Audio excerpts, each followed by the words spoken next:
Ya estamos de vuelta con los temas del día y mucho más en País ADN por la 91.7. Cada vez hemos hablado más sobre vinculaciones del crimen organizado, del narcotráfico con la política. Cada vez estamos más inquietos por la situación de seguridad nacional con respecto a un montón de temas que parecen trascendentes. Guillermo Holtzman está hoy con nosotros para hablarnos de un estudio que ha realizado que se llama Contrabando de cigarrillos y crimen organizado en Chile, que es una materia que nos entrega muchísimas interrogantes. Gracias por estar con nosotros, Guillermo, para aclararnos estas dudas. No, gracias a ti, Aldo, un verdadero agrado.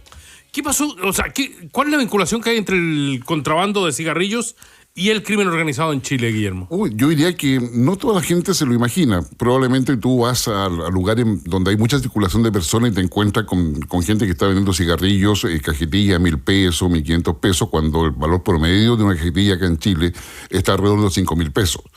Entonces, ¿qué pasa con los cigarrillos? Es contrabando. Pero sé que ese punto de venta, que está en esos lugares masivos, para que esa persona venda una cajetilla, tiene que haber alguien que lo abastece con esas cajetillas. Si alguien lo abastece, tiene que haber un lugar de almacenaje. Si hay un lugar de almacenaje, quiere decir que hay un distribuidor.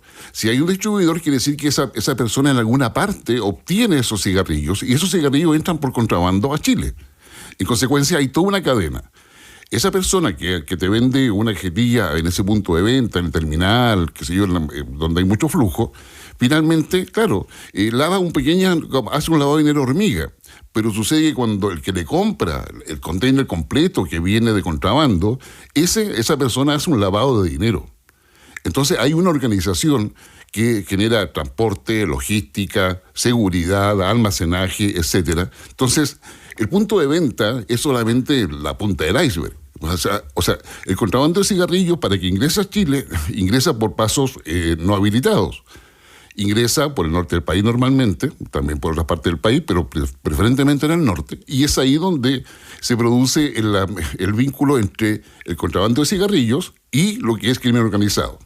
Guillermo, mi gran duda es, desde el punto de vista del consumidor, cuando alguien compra un cigarro que se está vendiendo en la calle, un cigarro contrabandeado, ¿está fumando un cigarro falso o un cigarro verdadero?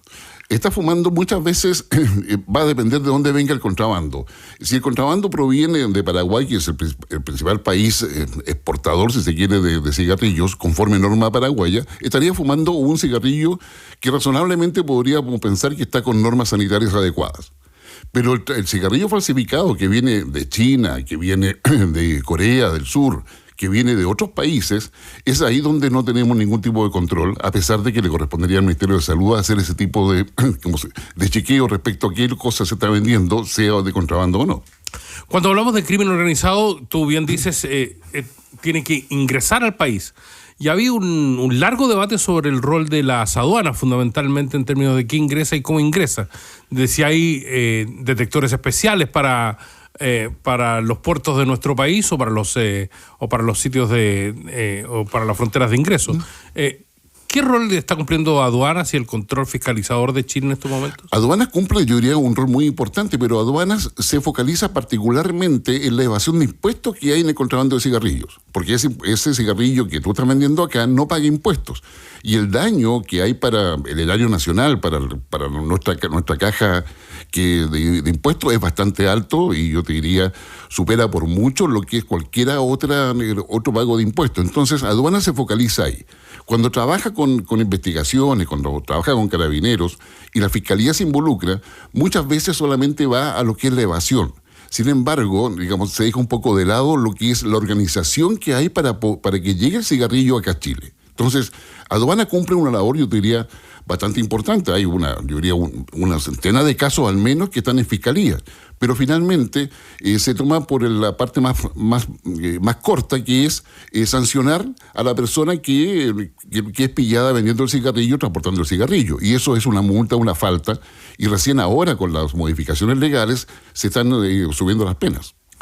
Guillermo, estás hablando de un fenómeno, estudiaste un fenómeno a partir del contrabando de cigarrillos que está en la discusión permanente política en Chile, que es el crimen organizado, el narcotráfico.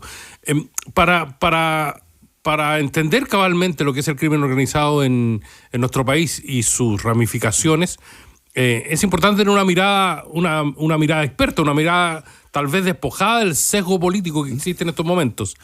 ¿Qué tan arraigado están las poblaciones de nuestro país el crimen organizado? Está, demasiado arraigado a mi modo de ver. No solamente controlan territorio, y ahí tenemos violencia. Piensa tú que cuando hay campañas en Chile o estrategia policial o de fiscalía para perseguir narcotráfico, el narcotraficante deja de generar el tráfico de drogas y cambia de rubro y se va al cigarrillo. ¿Por qué? Porque todas las penas asociadas al contrabando de cigarrillos son mucho menores que lo que es el narcotráfico. El narcotráfico tiene la ley 20.000, que las penas son bastante altas, pero el tráfico de cigarrillos no, el contrabando de cigarrillos no.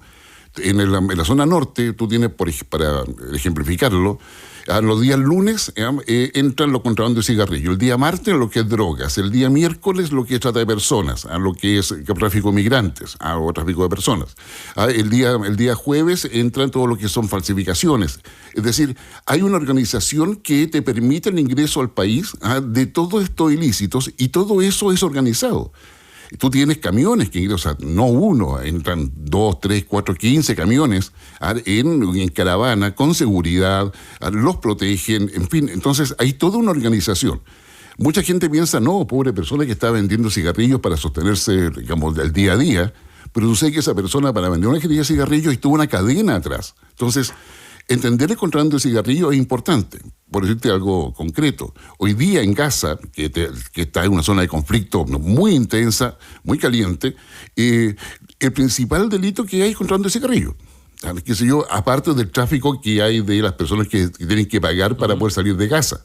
Entonces, para salir de Gaza hoy día tú tienes que pagar alrededor de $50,000 al crimen organizado, a las bandas organizadas. Entonces, hay una organización donde es necesario, y es lo que decimos en el estudio, donde es necesario seguir el dinero. No solamente quedarse en la evasión o la falta de la persona que trae el cigarrillo, sino que hay toda una organización hacia atrás. Es decir, hay empresas falsas, empresas ficticias, y eso se ha logrado establecer bastante claro en varios casos en el norte.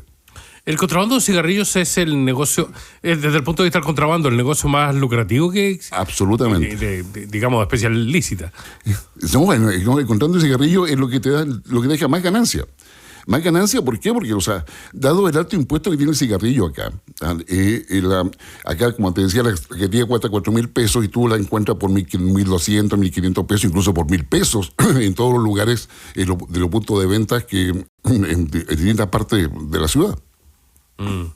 En Gaza dificulta la entrega de ayuda humanitaria, leí hace poco. Exactamente. Entonces, cuando dificulta ayuda humanitaria, usa los camiones de Naciones Unidas, eso es corrupción. O sea, cuando hablamos de crimen organizado, estamos hablando de corrupción, estamos hablando de una organización que ingresa a la estructura del Estado, o en el caso de Gaza, a la estructura de las Naciones Unidas incluso.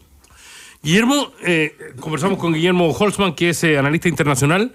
Permíteme sacarte este tema rozándolo, porque está todo el mundo hablando hoy de la realidad internacional a propósito de las elecciones en Estados Unidos. Así es. Que involucran, lo veíamos ayer, a la guerra en Ucrania, que involucran lo que está pasando en Gaza e Israel, pero que fundamentalmente es un tema interno en los Estados Unidos que va camino a una de las elecciones más extrañas y particulares de la historia, diría yo, entre un mentiroso compulsivo y condenado como es Donald Trump y alguien que efectivamente está sintiendo el deterioro de la edad como es Joe Biden. ¿Cómo ves este tema que está en la discusión de todos hoy día? A ver, yo diría que actualmente en Estados Unidos, como tú bien dices, hay un proceso electoral bastante atípico, pero más allá de eso, tenemos la siguiente problemática. Joe Biden, digamos, es el candidato presidencial y a su vez ejerce simultáneamente la presidencia de la República de Estados Unidos, también una cosa atípica para nosotros. Lo segundo, la deficiencia cognitiva que tiene Joe Biden hacen pensar de que él no podría ejercer un nuevo periodo. Sin embargo, la estrategia electoral que sigue el Partido Demócrata no le ha hecho perder votos. Es decir, mantiene su caudal de votos hacia el Partido Demócrata y hacia el candidato Joe Biden. ¿Cuál es el problema de fondo? que si Joe Biden decide renunciar hoy día, por ejemplo, dice, no, la verdad es que yo por Estados Unidos, en fin, hace todo el discurso político, sí, y evidentemente la percepción es que él está renunciando porque no tiene la capacidad para mantenerse en la campaña electoral. La segunda cuestión es que si no puede ser candidato, tampoco puede seguir ejerciendo como presidente. O sea, es decir, como si tú eres político, dice, claro, si él renuncia porque reconoce que tiene deficiencia, obviamente tampoco puede ser, como es en la práctica, presidente. Por lo tanto, debería renunciar a la presidencia también y que asumiera Kamala Harris hasta el 20 de enero del próximo año.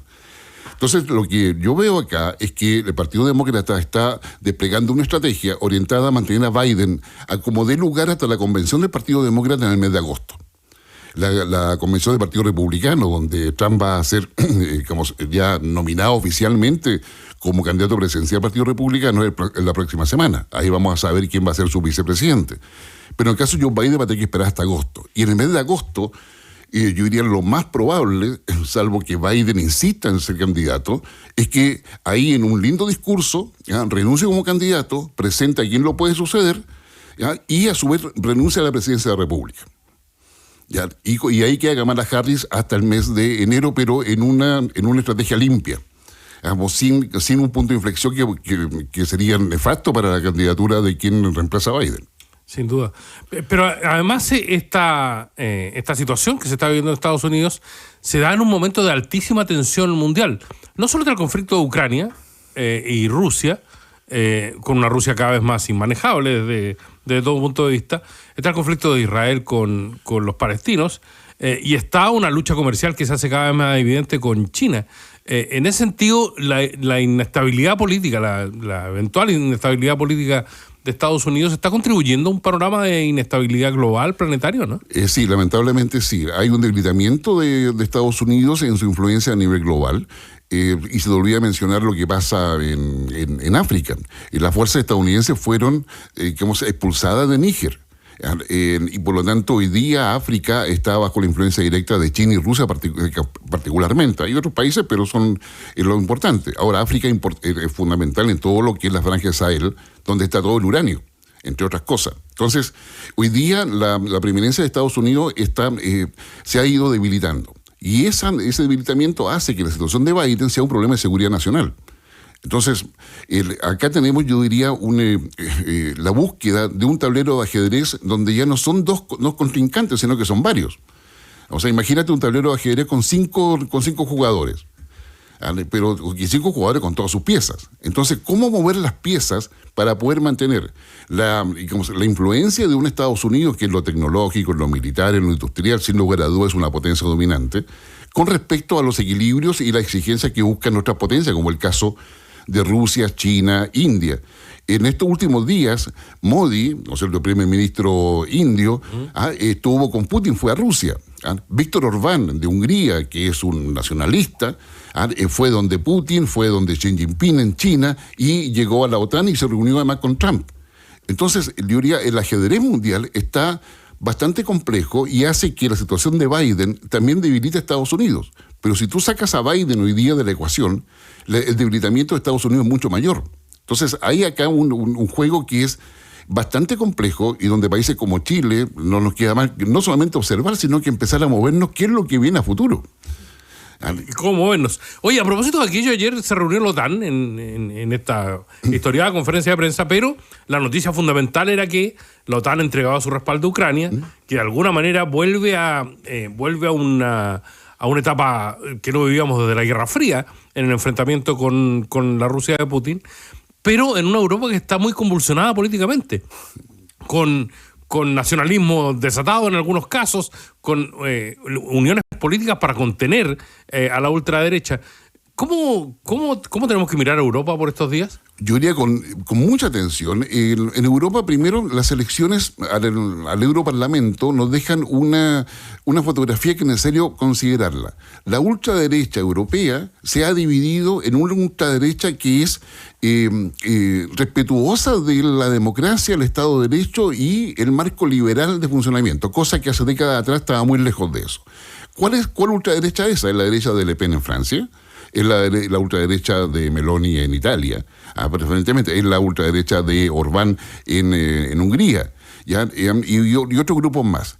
Pero queda una ultraderecha que está contra el sistema democrático, contra el modelo liberal en general, que es la Alternativa para Alemania, que sacó la segunda votación en las elecciones al Parlamento Europeo.